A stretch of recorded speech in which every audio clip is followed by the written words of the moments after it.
Presents.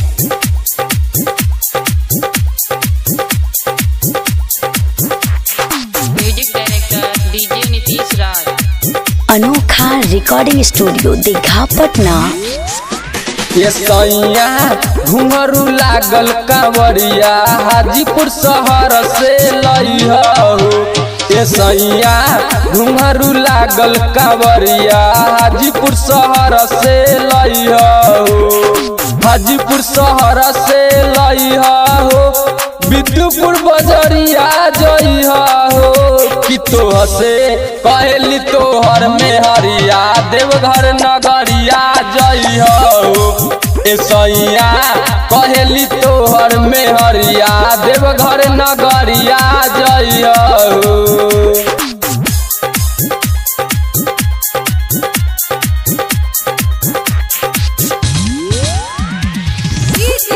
Nitish Nitish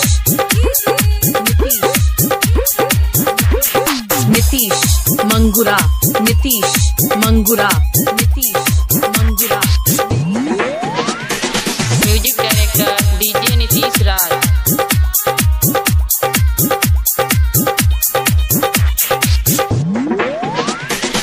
भंगिया लइहा धथुरा बसैया फूलबा लइहा जरूर हो। बेलपतिया लिहा दूर हो। बेलपतिया लिहा दूर हो। भंगिया लइहा धथुरा बसैया फूलबा लइहा जरूर हो। बेलपतिया लिहा दूर हो। हाजीपुर शहरिया जइहा हो। विद्युपुर बजरिया जइहा हो।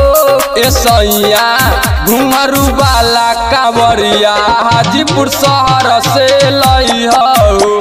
ए सैया घुंघरू लागल कांवरिया हाजीपुर शहर से लइहा हो।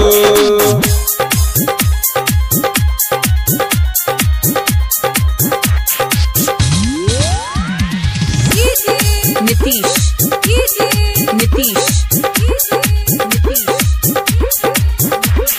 नीतीश मंगुरा नीतीश मंगुरा नीतीश मंगुरा।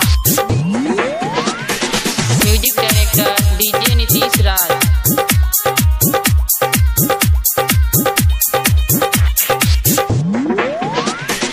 नया नोहर कनिया करे तोहरा से रिक्वेस्ट हो। सैया बाबा बारे बेस्ट हो। सैया बाबा बारे बेस्ट हो। नया नोहर कनिया करे तोहरा से रिक्वेस्ट हो। सैया बाबा बारे बेस्ट हो। सैया बाबा बारे बेस्ट। हाजीपुर शहरिया जइहा हो। विद्युपुर बजरिया जइहा हो। कि रविंदर संग शिवम पुजारी बाबा दुआरे जइहे हो।